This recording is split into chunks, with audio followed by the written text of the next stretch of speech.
In a controversial move, Juliet Newell, a prominent white news anchor with the South African Broadcasting Corporation, SABC, was suspended after questioning the use of the term Holocaust to describe the situation in Gaza during an interview aired on August 27, 2025. The interview was with Dr. Mampela Rampela, a former South African politician and Desmond Tutu Foundation member, who likened the famine and the suffering in Gaza to the Holocaust, the systematic genocide of 6 million Jews during the World War II.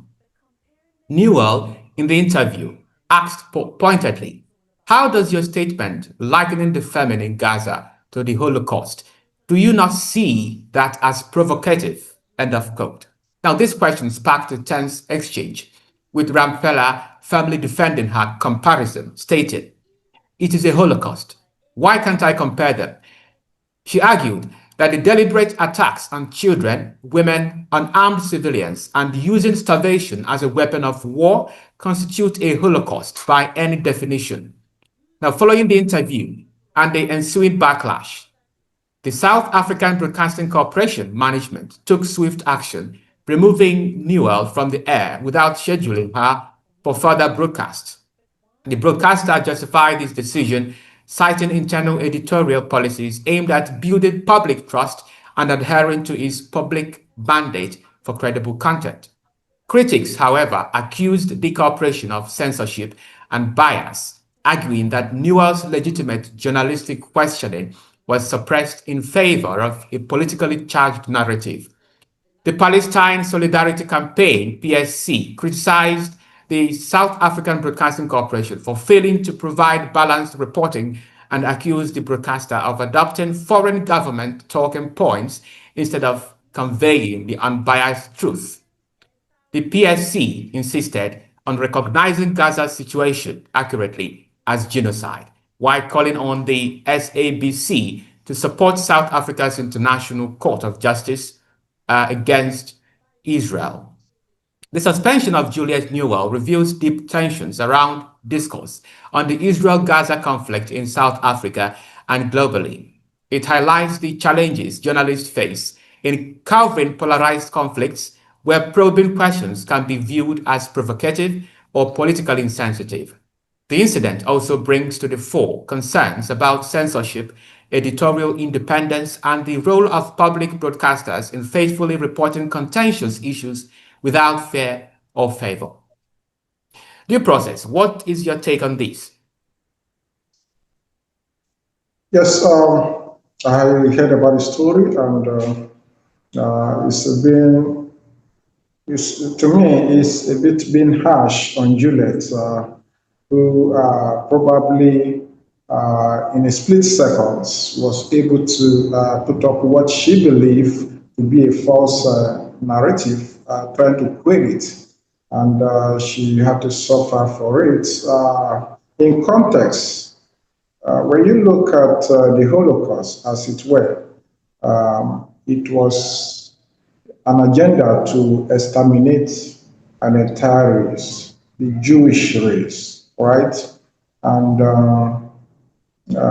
it was not done on trying to fish out any criminal elements among the Jewish race, but Hitler believed that the Jewish race are inferior, and several other smaller groups that were adjudged to be inferior race were put collectively in concentration camps, death camps, were subjected to hard labor, put into gas chambers, subjected to hunger for just being a Jew, right? And all they were pushed into ghetto, a lot of inhuman treatments. They were deprived from medicine, deprived from food, subjected to hard labor in concentration camps. At one of the camps where Sobibo, of course, there was in a movie art in that regard. So when you look at this, It was an unprovoked uh, challenge that came to the Jewish people, whom Hitler feels should not even exist. He tried to wipe them out, and two-thirds of the entire Jewish population in Europe were wiped out, amounting to over 6 million Jewish people that were wiped out as a result of Holocaust. So it's not a pleasant experience for anyone to even think about. The situation in Gaza, for instance, there could be other several antecedents, other attacks in the past. But what led to the situation in Gaza, the October 7th, the unprovoked attack on the defenseless civilians were having a party in Israel. They were kidnapped. Some were heinously killed, and over 200 or so figures, I can't remember exactly, were kidnapped from that scene, taken on hostage in Gaza. Now, no reasonable government will sit back and assume that all is well. We live in a country that such thing happens and we move on. It has become a norm in Nigeria, for instance, that 100 people get killed, 200 get killed, 500 kidnapped, no one move a muzzle. Go out the next day, you see shops open, everybody going about its normal business. Then there are some countries that value the lives of their citizens and will not sit back. One of such is Israel. You can't try that with America and they will sit back, pretend to be a nice neighbor. Israel felt it has a right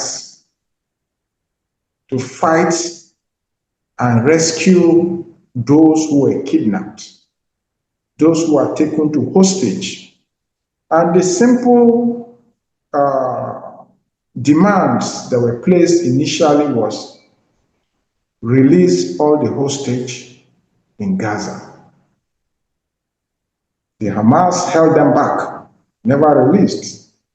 And with this unprovoked attack, the Israeli government felt there's need to embark on a war to be able to rescue the hostages, get them rescued, and dismantle all Hamas military capabilities.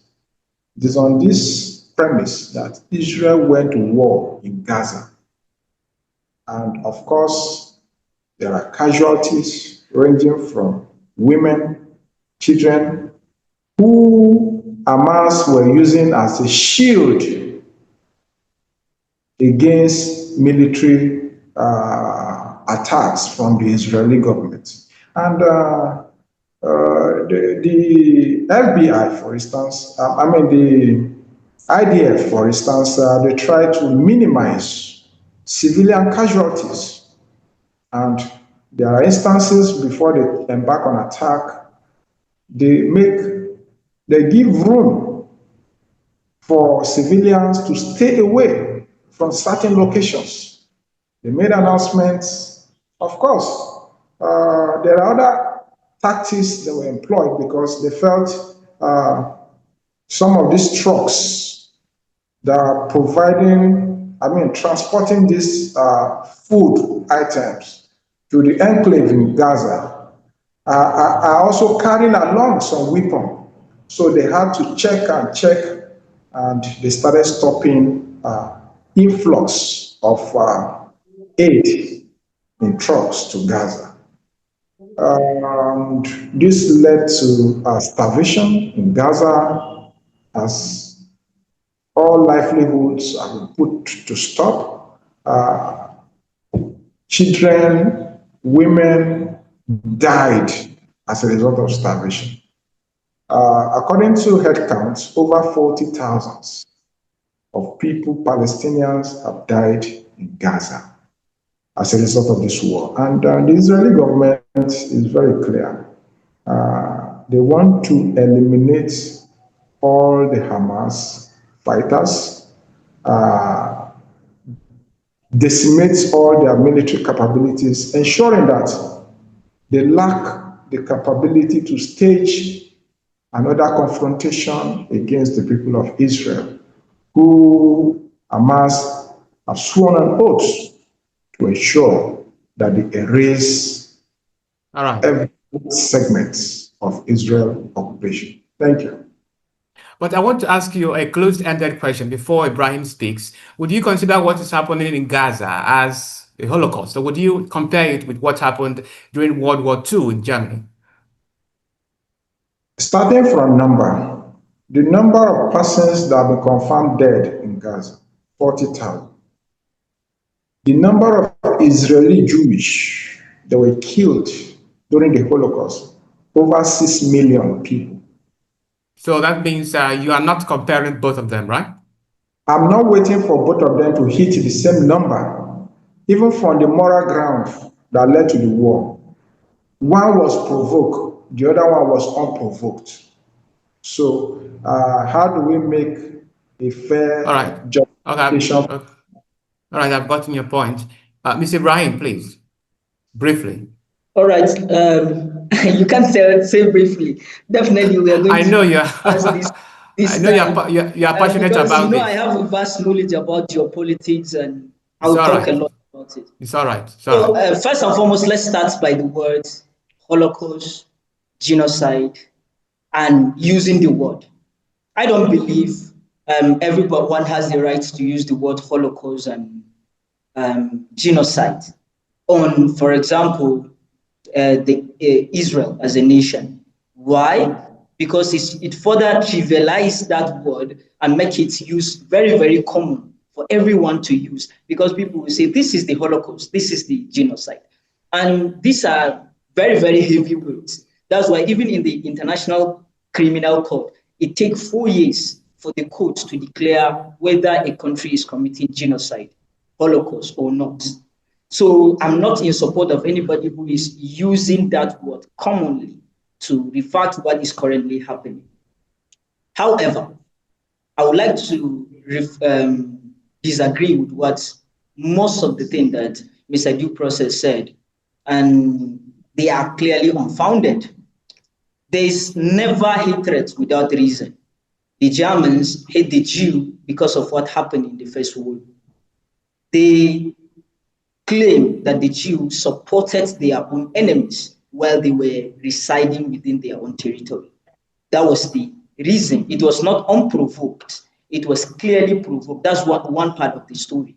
The second part of the story was the ideological belief that the Jew were the one who killed Jesus Christ. So, for every ideology, there is a need for a theology to make it valid. So the vast population of the Nazi Germany were Christians, and they hate Jew because of 3 key reasons. Number 1, First World War. Number 2, theological reason for who killed Jesus Christ. Number 3, economical reason, because prior to the Second World War, interest banking system was clearly prohibited in the Christian world. And it was the Jew that were practicing interest banking system. And because of that, it made them richer, more wealthier than the Christian population of Europe. And that was one of the reasons why they hate them.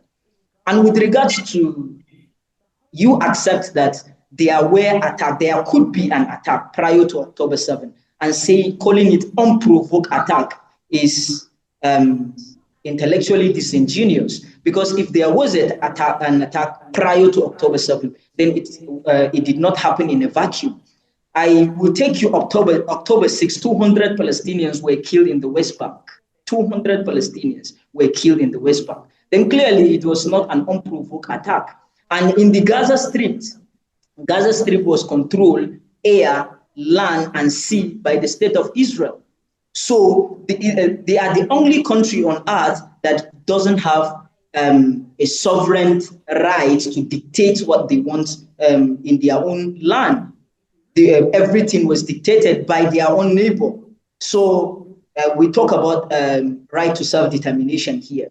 Clearly, the Palestinians are the only people that have no right to self-determination whatsoever in the world. Then you talk about the proportion or the numbers, the scale of murder. Maybe if 6 million Jews died during the Second World War, and we are still counting 60,000 Palestinians, because currently, according to United Nations data, 60,000 Palestinians, mostly 70% of them innocent civilians, died in the process. So we can't compare. 60,000 or 600,000? 60,000, not 600,000. 60,000 Okay. Palestinians and counting, because the war is ongoing.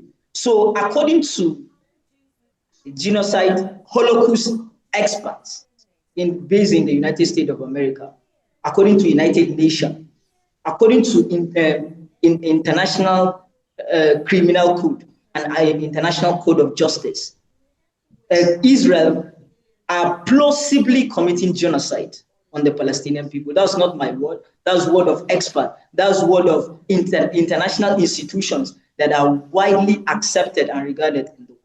So it clearly did not happen in a vacuum. Forget about the attack that was happened.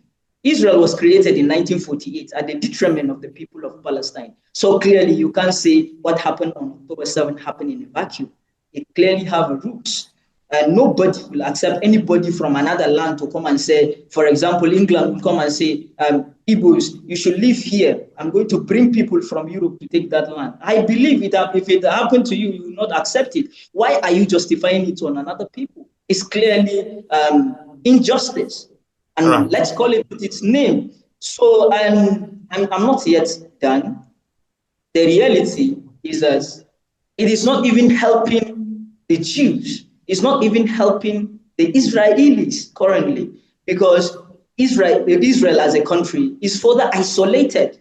Most of the countries in the world, including their own allies, are now criticizing the way they persecuted the war. So, and it further exposes their life in danger. Last month, an Israeli was killed in the United States of America.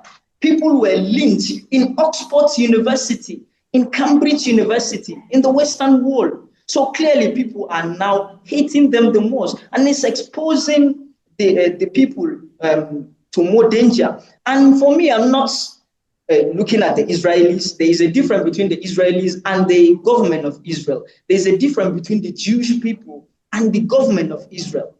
Why did I say so? Even in the territory, people are protesting against the war. They say we want a ceasefire, but the government don't want that. Why? Because Benjamin Netanyahu, the current prime minister of Israel, knows fully well that the last day of the war is the first day of the last of his political career in Israel. Number one, because of his failure on October 7th, because it happened under his watch. Number two, 4 cases of corruption charges on him. And all these charges, he is going to answer them in Israeli court. And Israelites are no longer happy. Not just common Israelis that are protesting on the street. 2 Israeli former prime ministers says that what their country is doing to the Palestinians might be considered a genocide. 2 Israeli former prime ministers, that these are not random people, Ehud Umar and Ehud Barak.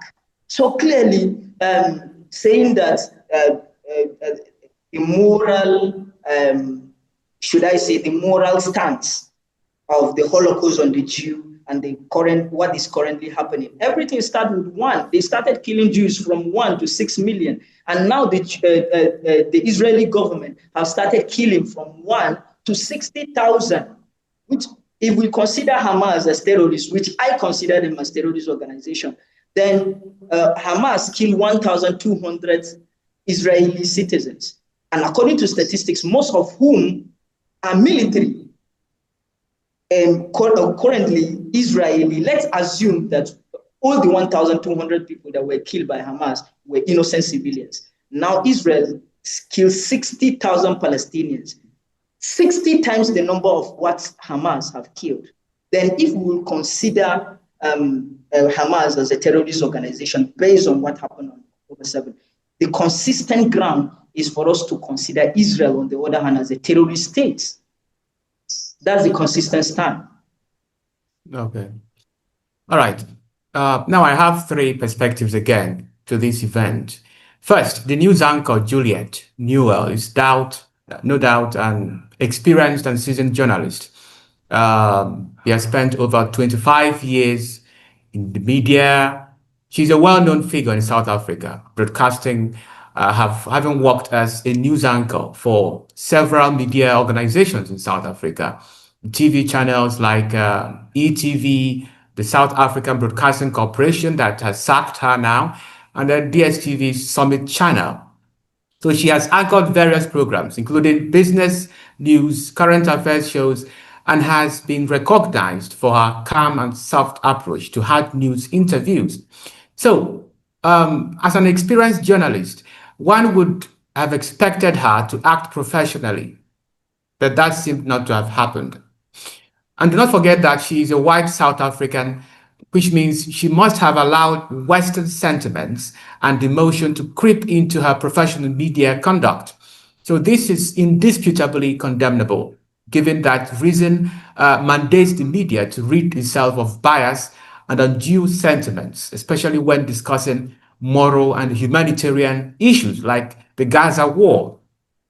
Now, secondly, the suspension of Juliet Newell is not surprising by the South African Broadcasting Corporation. It is not surprising to me. It is noteworthy that the South African Broadcasting Corporation is a national media. The national media in South Africa. It is state-owned. It is owned by the government. The South African government itself is only and the main explicit opponents of Israel in Africa. In 2023, we know that the South African government made a landmark move to prosecute Israel at the International Court of Justice for alleged genocide and war crimes in Gaza. Now, this bold case began on December 29, 2023, when South Africa filed against Israel under the Genocide Convention, accusing Israel of 75 years of apartheid, 56 years of occupation, and a 16-year blockade, causing humanitarian catastrophe in Gaza. South Africa's ICJ case is a historic milestone. It is perhaps the first in modern times where a nation state has successfully pushed to have a sitting leader such as Benjamin Netanyahu formally declared wanted by an international court on charges amounting to war crimes and genocide. Now, finally, the substance of the case was the justification of labeling Gaza condition as Holocaust. The news anchor, Newell, told Dr. Mampela that she was not arguing over whether the Gaza situation was a genocide, but whether it was a Holocaust, if you watch that video carefully. Now, for me, that question was not supposed to be. It is not nonsensical because genocide in itself is a grave offense in international humanitarian law. And the Holocaust is a kind of genocide which took place in Germany under Adolf Hitler. According to Article 2 of the United Nations Convention on the Prevention and Punishment of the Crime of Genocide, 1948, genocide consists of any of the following acts committed with intent to destroy, in whole or in part, a national, ethnical, racial, or religious group, killing members of the group, causing serious bodily or mental harm to members of the group, deliberately inflicting on the group conditions of life calculated to bring about its physical destruction in whole or in part, etc., etc. Now, what happened in Germany in World War II is genocide, and the peculiar name it bears is the Holocaust. What is happening in Gaza is also genocide. The dictionary and international law does not stipulate a given figure or number of casualties to determine the genocidal or Holocaust status of a massacre. No, there is no specific number. It does not say if 6 million or 1 million. No. Therefore, semantically speaking, it is correct to describe the Gaza's condition as genocide. Now, given all these conditions, leveled, lined up by international law. So, since the start of the war in Gaza on October 7, 2023, credible sources report that over 60,000 Palestinians have died in the conflict. The Palestinian Ministry of Health and multiple investigations estimate the death toll at around 60,000 to 62,000, with about 30% being children. Approximately 80 to 83% of the casualties are civilians, including women and children. This represents one of the highest civilian death tolls in the modern conflicts. Among the dead are also 217 journalists and media workers, alongside numerous academics and humanitarian aid workers. So, regarding the compounding impact of starvation, Gaza is facing a catastrophic famine situation due to the blockade and military siege by Israel, which restricts access to food, medicine, and essential supplies. Just as the case of the Nazis during World War II, this is state terrorism orchestrated by Israel. The number gap does not matter, as I've said earlier. What fundamentally matters is that a massacre is ongoing and acknowledged, as Ibrahim said, by the United Nations. What matters is that this killing is deliberate and systematic, and what matters is that the psychological and physical devastation is mind-boggling. Therefore, the 6 million Jews killed in World War II and the 60,000 Palestinians massacred in Gaza are fundamentally the same, provided that most of the casualties are civilians, women and children. And these are the people the United Nations would refer to as non-combatants. They are sacred cows and should not be touched. But Israel has been killing these people. Israel has been bombing these people. Israel has been pounding on their heads. That is the case here. Anyway, I would like to say a big thank you to co-discussants, Mr. Due Process and Mr. Ibrahim, for your contribution and time. Thanks very much. Yes, thank you. Thank you very much. It's a pleasure. All right, viewers, that's all we have for you today on DDM Morning Show. Do ensure to hit the like button, make your comments on these topics, share our videos, and subscribe to DDM TV. We shall be here again tomorrow morning to have a wonderful time with you. I am Toshku Raphael. Have a nice day. Bye-bye.